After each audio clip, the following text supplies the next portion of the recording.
아멘. 오늘 아침 우리에게 주신 하나님의 말씀은 고린도전서 11장 17절에서 26절의 말씀입니다.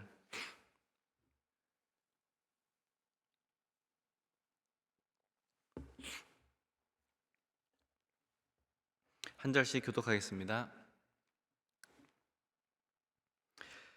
내가 명하는 이 일에 너희를 칭찬하지 아니하니 이는 너희의 모임이 유익이 못되고 도리어 해로움이라. 먼저 너희가 교회에 모일 때에 너희 중에 분쟁이 있다함을 듣고 어느 정도 믿거니와 너희 중에 파당이 있어야 너희 중에 옳다 인정함을 받은 자들이 나타나게 되리라. 그런즉 너희가 함께 모여서 주의 만찬을 먹을 수 없으니 이는 먹을 때에 각각 자기의 만찬을 먼저 갖다 먹으므로 어떤 사람은 시장하고 어떤 사람은 취함이라. 너희가 먹고 마실 집이 없느냐? 너희가 하나님의 교회를 업신여기고 빈궁한 자들을 부끄럽게 하느냐? 내가 너에게 무슨 말을 하랴? 너희를 칭찬하랴? 이것으로 칭찬하지 않노라. 내가 너에게 전한 것은 주께 받은 것이니 곧 주 예수께서 잡히시던 밤에 떡을 가지사 축사하시고 떼어 이르시되 이것은 너희를 위하는 내 몸이니 이것을 행하여 나를 기념하라 하시고 식후에 또한 그와 같이 잔을 가지시고 이르시되 이 잔은 내 피로 세운 새 언약이니 이것을 행하여 마실 때마다 나를 기념하라 하셨으니 이는 너희가 이 떡을 먹으며 이 잔을 마실 때마다 주의 죽으심을 그가 오실 때까지 전하는 것이니라. 아멘. 오늘은 이 고린도전서 11장 17절에서 26절의 말씀을 가지고 주께 받은 것을 기억하자라는 제목으로 함께 은혜를 나누고자 합니다.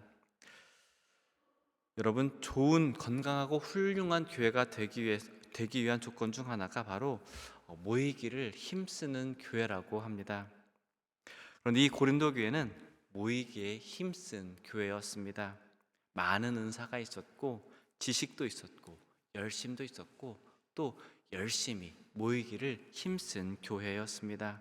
그런데도 바울은 오늘 말씀에서 이 고린도 교회를 칭찬하지 않는다고 말을 하고 있습니다. 도리어 그들의 모임을, 더군다나 성찬 모임을 유익이 아니라 해롭다며 그들을 책망하고 있습니다. 왜 그렇습니까? 그 모임 가운데 분열이 있었기 때문입니다. 여러분, 교회가 모인다고 해서 언제나 교회다운 것은 아닙니다. 예배가 있다고 해서 언제나 하나님께서 기뻐 받으시는 예배가 되는 것은 아닙니다. 그들의 예배 안에는 사랑이 부족했습니다. 특별히 성찬의 자리에서 부유한 사람들은 먼저 먹고 마셨으며 가난한 사람들은 소외되는 일이 생겨나고 있었습니다. 주님의 몸과 피를 나눔으로 하나가 되는 그 거룩한 자리가 오히려 분열과 상처의 자리가 되고만 것입니다. 그래서 바울은 이 고린도 교회 성도들을 책망하며 성찬의 참된 의미를 그들에게 다시 가르쳐주고 있습니다. 오늘 이 말씀을 통해서 우리가 주께 받은 것을 기억함으로써 우리의 예배가 더욱 거룩하게 되시고 또 우리의 교제가 더욱 깊어지며 우리의 공동체가 주님이 기뻐하시는 하나된 교회로 세워져 가기를 소망합니다. 바울은 고린도전서 11장 20절에서 먼저 이렇게 말을 합니다. 함께 보시겠습니다. 그런즉 너희가 함께 모여서 주의 만찬을 먹을 수 없으니. 여러분, 참 충격적인 말씀입니다. 분명히 그들은 주의 만찬을 위해서 모였습니다. 분명히 떡을 먹고 잔을 마셨습니다. 겉으로 보기에는 성찬을 열심히 행하는 것 같았습니다. 하지만 바울은 그들을 향해서 너희가 주의 만찬을 먹을 수 없다고 말을 합니다. 왜 그렇습니까?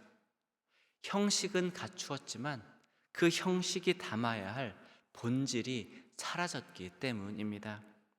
주님의 이름 아래 모였지만 주님의 뜻은 철저히 외면당했습니다. 그 자리는 주님의 은혜와 사랑을 깊이 묵상하는 자리가 되어야 했지만 사람의 욕심과 편리함이 드러나는 자리로 전락하고 만 것입니다. 21절은 그 이유를 구체적으로 보여주고 있습니다. 이는 먹을 때에 각각 자기의 만찬을 먼저 갖다 먹으므로 어떤 사람은 시장하고 어떤 사람은 취함이라.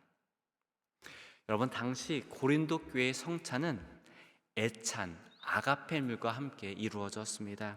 성도들이 각자 음식을 가져와서 함께 나누고 그 자리에서 성찬을 행하던 방식이었습니다.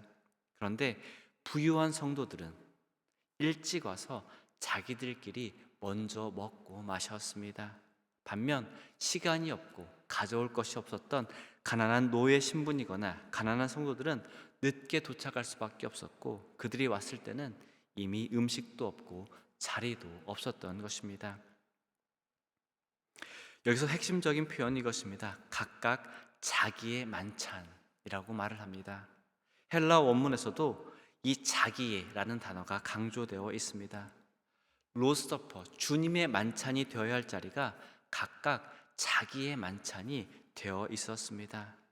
주님이 주인이 되셔야 할 식탁에서 사람이 주인처럼 행동을 했습니다. 모두가 함께 은혜를 나누어야 할 자리에서 어떤 사람은 자기 몫을 먼저 챙겼고 어떤 사람은 굶주린 채 소외되었습니다. 성찬을 안 한 게 아니었습니다. 성찬을 행하면서도 그 성찬의 주인이 누구인지, 그 성찬의 의미가 무엇인지를 잊어버린 것이 문제였습니다. 거룩한 식탁에 앉아 있었으면서도 마음은 여전히 자기 중심에 머물렀던 것입니다. 그런데 이것은 고린도 교회만의 문제가 아닐 수 있습니다. 우리도 예배의 자리에 앉아 있지만 마음의 중심이 나에게만 머물 때가 있습니다.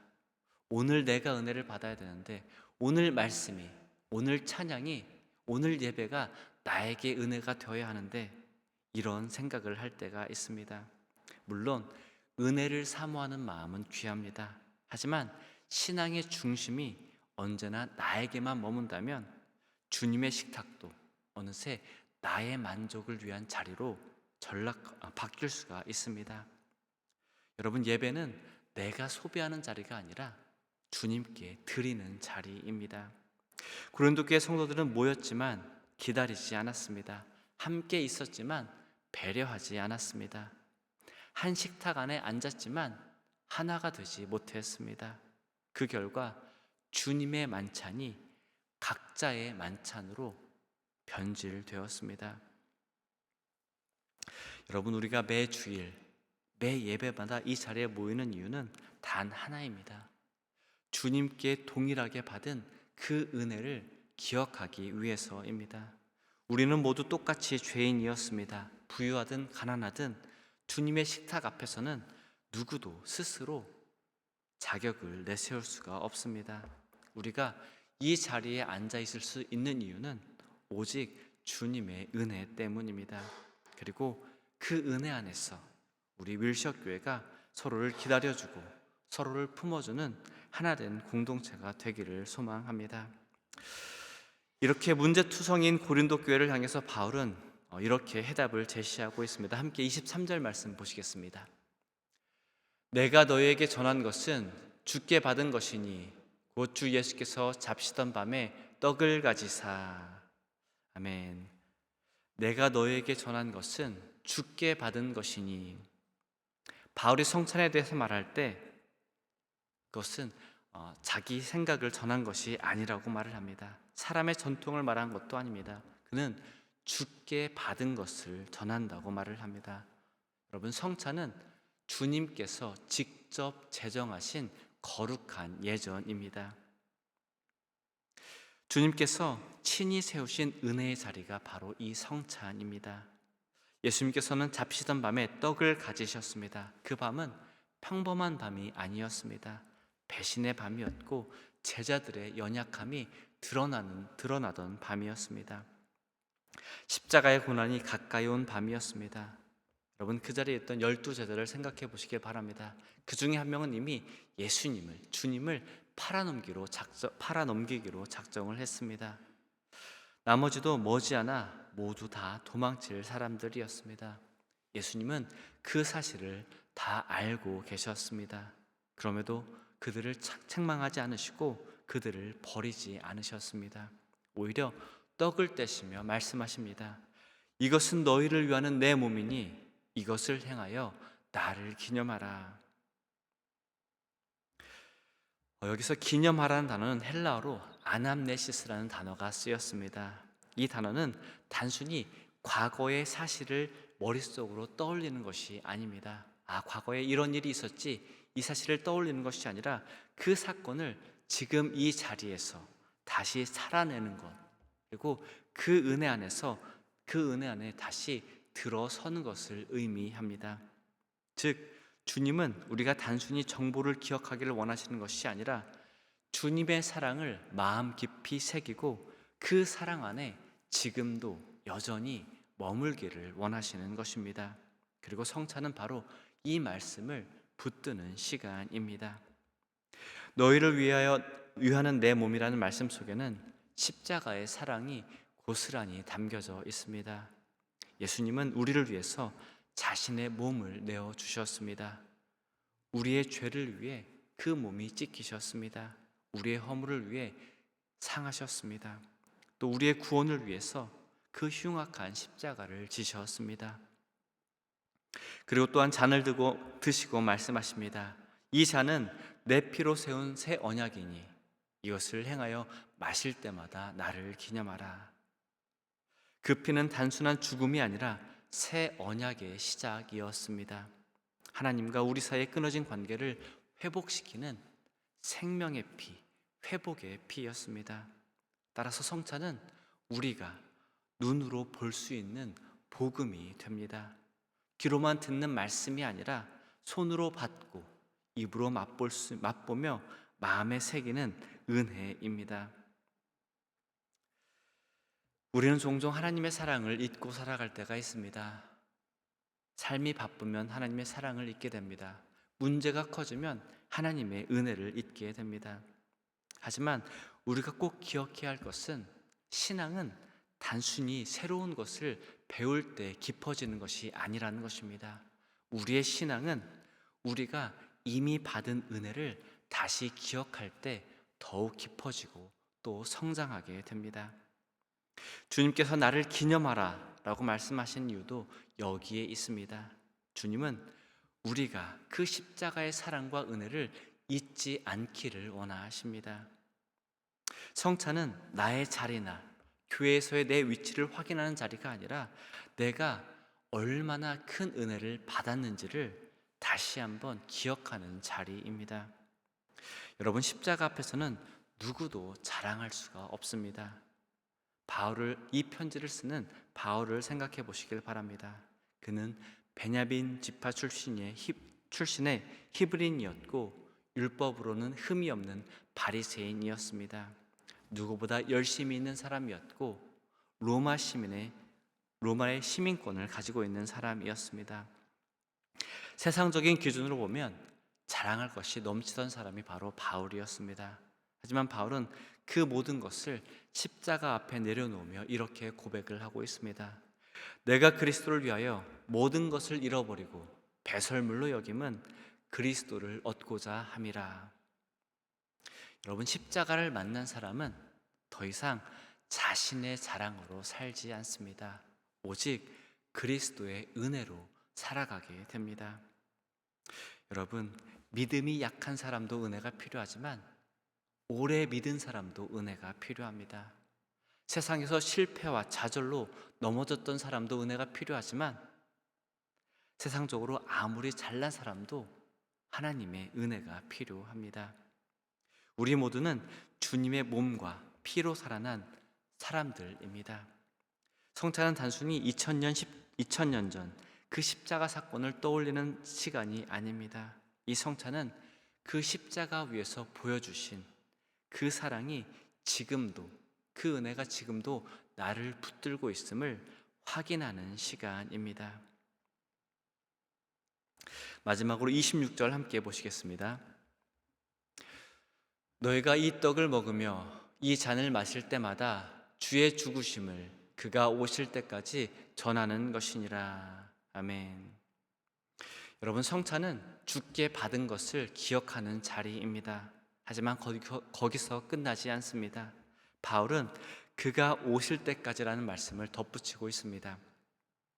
즉 성찬은 뒤를 돌아보는 동시에 앞을 바라보는 자리라는 것입니다. 십자가를 기억하면서 동시에 다시 오실 주님을 소망하는 자리입니다. 우리는 지금 이미와 아직 사이에 살고 있습니다. 구원은 이미 이루어졌습니다. 하지만 주님의 나라는 아직 완성되지 않았습니다. 세상은 여전히 고통스럽고 우리의 삶은 때로 여전히 취약합니다. 때로는 믿음을 지키는 것이 버겁게 느껴지기도 합니다. 그럴 때 성찬은 이것이 끝이 아니다, 주님께서 반드시 다시 오신다라는 사실을 우리에게 기억하게 해줍니다. 그가 오실 때까지라는 말씀은 단순한 시간 표현이 아닙니다. 이것은 약속의 말씀입니다. 주님은 반드시 다시 오십니다. 그리고 그날에는 모든 눈물이 닦이고 모든 상처가 회복되며 하나님의 나라가 완성되는 날입니다.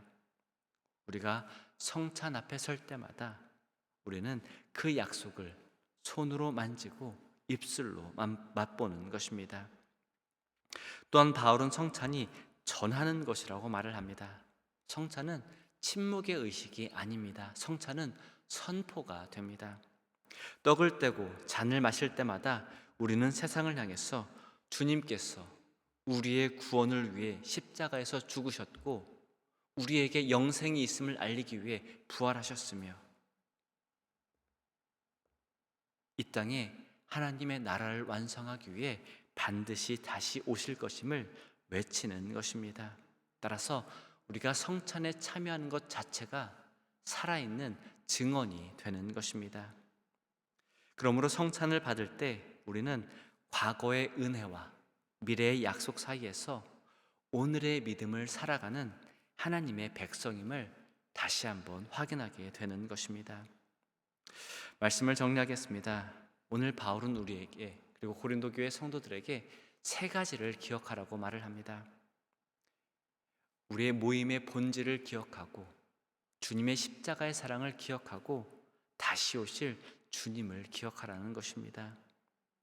기억은 단순히 머릿속에 떠올리는 것이 아닙니다. 여러분, 기억은 우리를 변화시킵니다. 주님이 나를 위해 몸을 찢으셨다는 것을 기억할 때, 찢기셨다는 것을 기억할 때 우리는 그 앞에서 겸손해집니다. 또한 주님이 나를 포기하지 않으셨다는 것을 기억할 때 우리는 서로를 포기하지 않게 됩니다. 그리고 주님이 반드시 다시 오신다는 것을 기억할 때 우리는 오늘 하루를 소망 가운데서 살아갈 수가 있습니다. 여러분, 주께 받은 것을 기억하는 자는 흔들리지 않습니다. 주께 받은 것을 기억하는 자는 쓰러지지 않습니다. 쓰러져도 곧바로 다시 일어나게 됩니다. 주님의 십자가 사랑을 늘 기억하면서 우리가 공동체 안에서 서로를 귀하게 여기고 또한 다시 오실 주님을 소망하며 날마다 소망 가운데, 믿음 가운데 담대히 살아가는 귀하고 복된 저와 여러분이 되시길 주님의 이름으로 간절히 축원합니다. 함께 기도하시겠습니다. 사랑과 은혜가 많으신 하나님 아버지, 감사합니다. 주님, 이 오늘 말씀을 통해서 우리가 주께 받은 것을 다시 기억하게 하시니 감사를 드립니다. 주님, 우리의 예배가 형식만을 붙들지 않게 하여 주시고 십자가의 은혜와 사랑을 마음 깊이 붙들게 하여 주시옵소서. 주님의 만찬을 자기의 만족으로 바꾸지 않게 하여 주시고 주님께서 중심이 되시는 예배자, 서로를 사랑하고 배려하는 공동체가 되게 하여 주시옵소서. 주님이 다시 오실 때까지 우리가 주의 죽으심을 기억하고 복음을 삶으로 선포하며 소망 가운데 믿음으로 살아가게 하여 주시옵소서. 감사드리며 이 모든 말씀 우리 주 예수 그리스도의 이름으로 기도드렸습니다. 아멘. 하늘에 계신 우리 아버지여, 이름이 거룩히 여김을 받으시오며 나라가 임하시오며 뜻이 하늘에서 이루어진 것 같이 땅에서도 이루어지이다. 오늘 우리에게 일용할 양식을 주시옵고 우리가 우리에게 죄 지은 자를 사하여 준 것 같이 우리 죄를 사하여 주시옵고 우리를 시험에 들게 하지 마시옵고 다만 악에서 구하시옵소서. 나라와 권세와 영광이 아버지께 영원히 있사옵나이다. 아멘. 이 시간 다 같이 함께 기도하길 원합니다. 우리 윌척교회가 그리스도의 제자를 만들어서 이 세상을 변화시키는 교회가 될 수 있도록 함께 기도하길 원합니다. 또 무엇보다 다음 세대를 양육하고 세우는 교회가 되기를 위해서 기도하길 원합니다. 그리고 육신의 질병으로 인해 어려움 가운데 있는 성도분들께 온전한 치유와 회복의 역사가 일어나기를 위해서 함께 기도하시겠습니다.